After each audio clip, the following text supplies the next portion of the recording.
Bueno, muy buenos días a todos los seguidores de la República en Facebook. Hoy estamos acá conversando con Juan Manuel Campos. Don Juan Manuel es un abogado experto en el tema de regulación en telecomunicaciones. Ha trabajado en diversas compañías y las sigue asesorando. Y hay un tema pues muy interesante que hemos venido tocando en los últimos días y tiene que ver con el proceso de compra que hace Tigo de Millicom a Movistar o Telefónica acá en Costa Rica.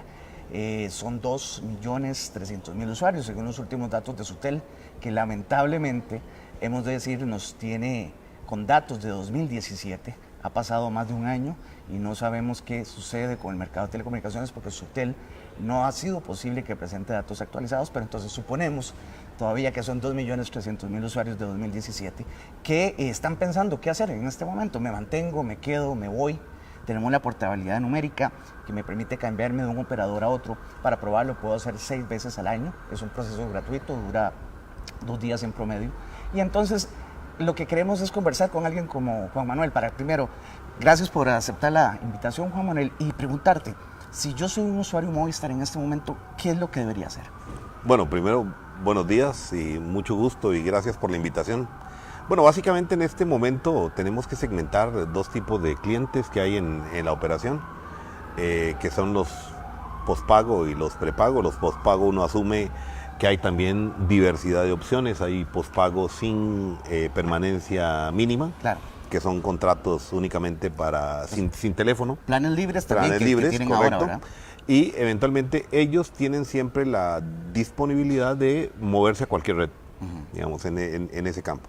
Los que tienen un contrato de plazo definido, en este caso, pues tanto la compañía tiene la obligación de respetarla como el marco jurídico nacional también está establecido sobre los temas de continuidad de servicio. ¿Quién vela porque eso, perdón? De hecho, es un tema que está contemplado en la regulación y básicamente como principio de servicio público, en donde uno de los elementos de ese principio de servicio público tiene que ver con la continuidad de servicio, de tal manera de que no pueda haber cambios sustanciales en la naturaleza del servicio que se está prestando y cómo ha sido contratado, de tal manera que también interviene el regulador. Entonces, a mí me parece que este es un asunto en el que la gente tiene que estar tranquila de que las condiciones en que fueron pactados los servicios se van a seguir cumpliendo y que al final de la historia, pues siempre el usuario es el elector de la situación, ¿verdad? De acuerdo con las condiciones que operen en el mercado, así será la situación para poder migrar.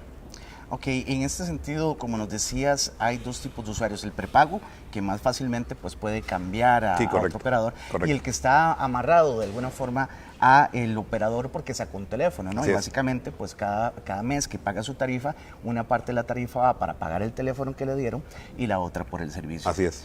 Entonces, igual, entiendo que la ley nos permite, si yo cancelo mi deuda del también teléfono, igual, no, me por puedo supuesto. ir, ¿verdad? Claro. O sea, vamos a ver, los contratos de permanencia mínima no son contratos que impliquen que la persona, a pesar de querer salir, no pueda salir.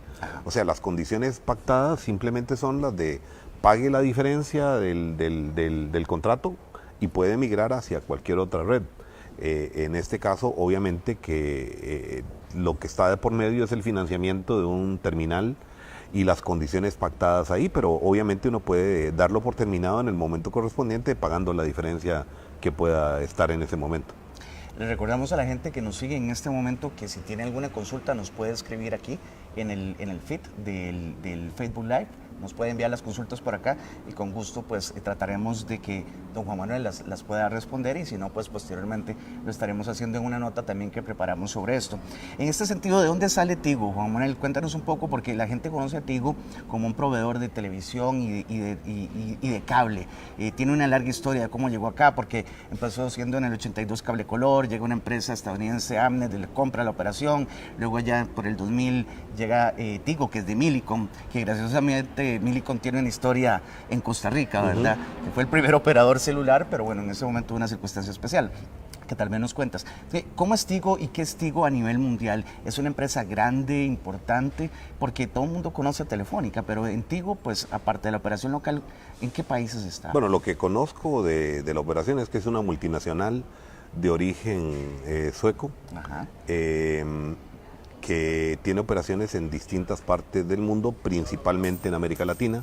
Ajá. Ha tenido algunas operaciones en África y en América Latina pues tiene una fortaleza muy grande en el Triángulo Norte, en Centroamérica, Colombia, algunos países de Sudamérica, y en donde hacía sentido para los efectos de tener un corredor mesoamericano las operaciones que eventualmente ha negociado con Movistar ante la salida de ellos. Ajá. Es una multinacional de mediano tamaño. En el pasado también se especuló, porque así salió en prensa, Ajá. de la posibilidad de que toda la operación de Millicom fuera comprada por Liberty.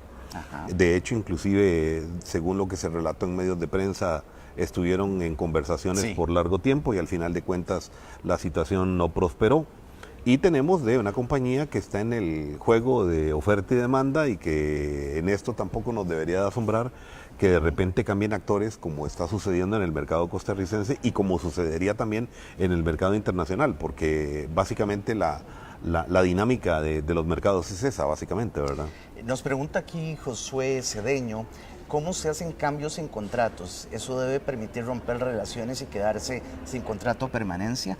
Creo que mucha gente también tiene la consulta de yo firmé con un operador Correcto. o una marca o una empresa y luego llega otra y la compra y pues a mí nadie me preguntó si estoy de acuerdo. Entonces, ¿hay algún tipo de incumplimiento de contrato? ¿Se puede alegar esto? Bueno, el tema de la adquisición tiene que pasar por un proceso legal que implica tanto el Viceministerio de Telecomunicaciones, Ministerio de Telecomunicaciones, Ciencia, Tecnología y Telecomunicaciones y la Superintendencia de Telecomunicaciones. Parte de los elementos que se analizan es que el operador que llega tiene que tener condiciones especiales para sustituir al operador que está en el país. En este caso, Tigo a Telefónica. Correcto, entonces parte de la valoración que hace el Estado como tal con sus instituciones es determinar si el que está entrando tiene las mismas características que el que está saliendo, o por lo menos similares.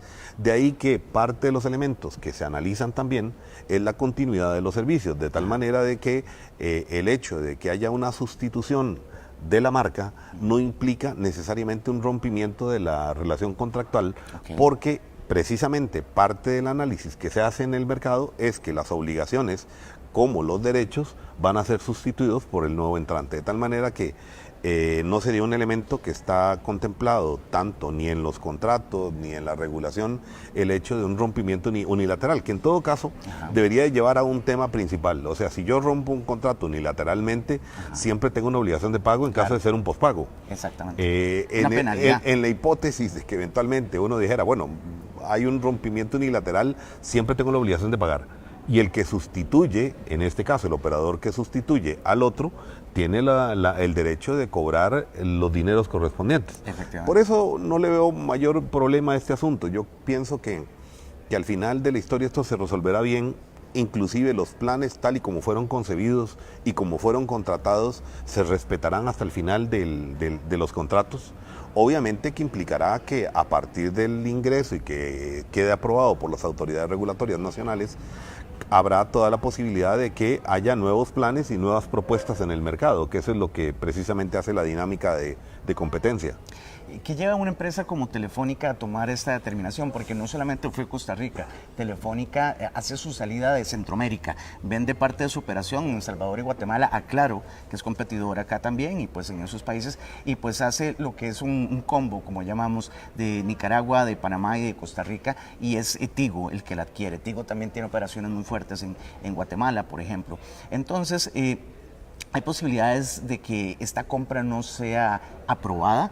Sabemos que las autoridades tienen un periodo, se habla alrededor de 6 meses, esto podría darse tal vez en septiembre, octubre. Curiosamente hicimos la consulta en estos días y todavía ni la SUTEL ni el Viceministerio de Telecomunicaciones ha recibido la petición de cesión de la concesión, que se llama, ¿verdad? De cederle la concesión, el permiso que se le da al operador. Entonces todavía no se ha iniciado el trámite, debe haber asuntos que están resolviendo. Sabemos que hay una denuncia por ahí que hizo el Ministerio de Hacienda en contra pues de Telefónica y que Telefónica pues en este momento está diciendo que no es así, y hay un proceso en este momento pues ahí de asunto fiscal que están tratando de resolver. Correcto. Me imagino que son temas también que se heredan, ¿no? Y que son cosas Sí, que también... no, claro, esos son los temas que se denominan contingencias, que son parte de un análisis que no solamente en este caso, sino en cualquier otro donde se está adquiriendo activos o eventualmente las acciones de una empresa, todos los elementos de contingencia se listan, incluyendo las relaciones laborales, los temas fiscales, y al final ese punto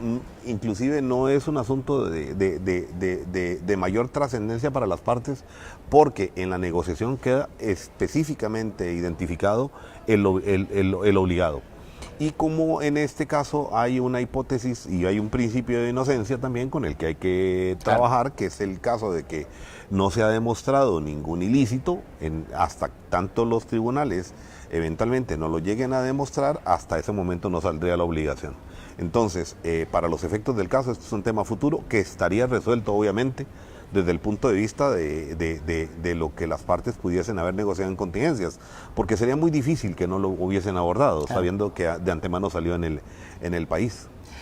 Si no me falla la memoria, y la concesión que gana Movistar allá de 2010, cuando hace la compra de parte de frecuencias, era alrededor de 15 años. 15 años, correcto. Así que digamos que en este caso Tigo, cuando adquiere, suponiendo que se cierre esta compra, le quedarían unos 6, 7 años hasta 2026, pero la ley permite prorrogarlo 10 años más. 10 años más, así que sería hasta 2036.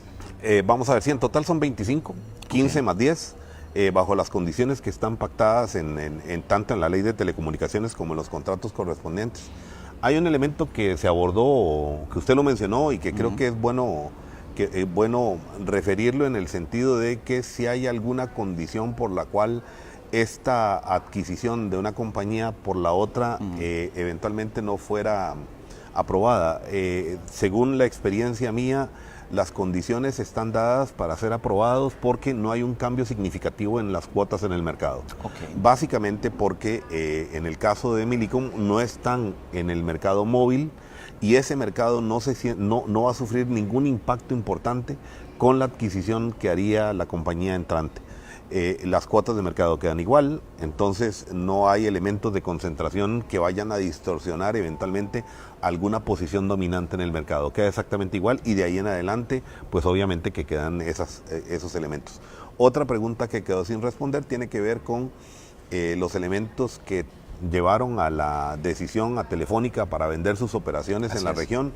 Y creo, bueno, por lo que también se ha manifestado en prensa, es que había una deuda muy alta de Telefónica consolidada, y que una de las opciones que habían analizado era vender ciertas operaciones, entre ellas la de Centroamérica, porque también se mencionó México, y de hecho inclusive han estado también saliendo de otros negocios en los que el enfoque está quedarse en mercados grandes, fortalecer la compañía, disminuir la deuda y hacer una labor integral de servicios en los que ellos están trabajando hacia la cuarta revolución industrial.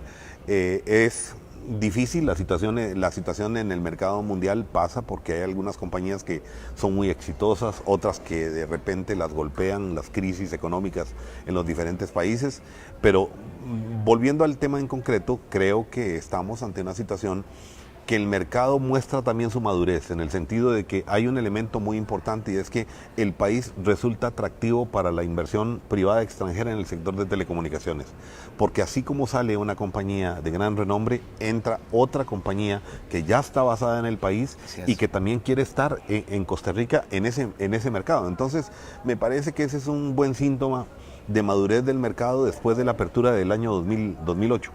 Así es, y bueno, también recientemente se dio la compra, no en móvil, del competidor de Tigo en televisión e internet de Cabletica. Entra Liberty. Liberty, correcto. Entra Liberty, y bueno, creo que hemos visto que más bien el mercado ha reaccionado muy bien, y la empresa lanzó hace poco velocidades descomunales en hogares de 200, 300 megabytes,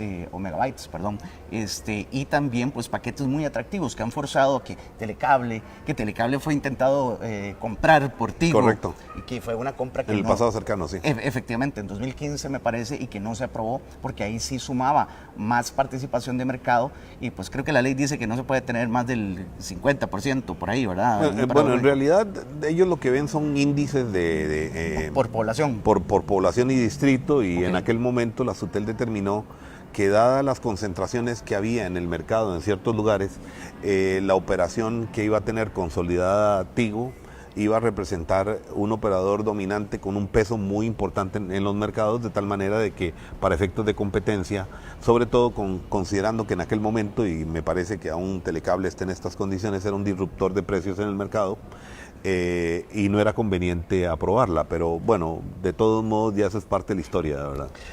Sí, bueno, aquí, y es una de las críticas, y se lo hacíamos ver al nuevo gerente país de Tigo, que se ha hecho. Tigo acá, pues si bien es cierto, tiene una muy buena participación de mercado, mucha gente se queja del servicio, de la atención al cliente, y ya hay una gente diciendo, bueno, si voy a recibir el mismo servicio que me dan cuando se me va el internet o se va la señal de televisión en móvil, creo que es un reto que tienen que hacer para refrescar esto y cambiar esa percepción, ¿no?, que tiene la gente sobre la calidad de un servicio a otro, más si es un operador que está empezando a dar un servicio que no ha dado, a pesar de que está agarrando una infraestructura que es robusta, que ya ha operado durante años y no debería haber mayor problema, ¿no? El juicio del usuario siempre es muy importante, y más importante todavía el derecho que tiene a la libertad de elección. Ajá. Ahora, también hay que considerar un elemento importante, y es que en materia de la red móvil que ha tenido Movistar, no va a tener cambios sustanciales, es la misma red. Claro. En todo caso, uno no pensaría que haya una degradación en los servicios provocado por la red, sobre todo considerando de que ya el equipo está instalado, la madurez de los servicios están. Yo esperaría más bien de que se incrementen las condiciones de competencia en este mercado a partir de un elemento que es calidad de servicio, que pareciera ser vital por lo que mencionan los lectores de la República, pero creo que todas las compañías en general tienen ese punto que resolver en materia de calidad de servicio, porque es una constante. Ya tal vez para ir finalizando, Juan Manuel, si soy un usuario en este momento Tigo del servicio de internet, de televisión en mi casa, ¿puedo verme beneficiado de esto? Porque se da el empaquetamiento, se podría Correcto. dar lanzamiento de paquetes que me incluya celular y haber alguna diferencia en el precio. Bueno, ese es un elemento muy importante. La pregunta es clave y clara, porque vamos a tener a un operador de redes integrales, ¿verdad? Van a tener tanto la red fija como la red móvil, y además un elemento muy importante, y es que están migrando también hacia contenido propio. Así es. Entonces quiere decir de que van Famoso Tigo Sports, claro, ahora, probablemente vayan a aprovechar todas las plataformas posibles para que ese contenido privilegiado, precisamente porque lo están produciendo, puedan ser replicados en distintos portales. Y ahí el cliente va a tener un elemento también diferenciador a efecto de considerar las opciones de mercado. Entonces sí, me parece que entra al mercado un operador que va a tener una condición muy similar a la del ICE en condición estructural de oferta de servicios. Excelente. Agradecemos a Juan Manuel. Les recordamos, nos pueden enviar sus comentarios o consultas aquí mismo en el Facebook Live, o me pueden escribir a jcastro@larepublica.net. Les agradecemos mucho, y pues podrán encontrar esto, si no lo lograron agarrar en vivo, lo podrán disfrutar en nuestra página todo el fin de semana. Así que les agradecemos mucho y muy buenos días. Buenos días, gracias.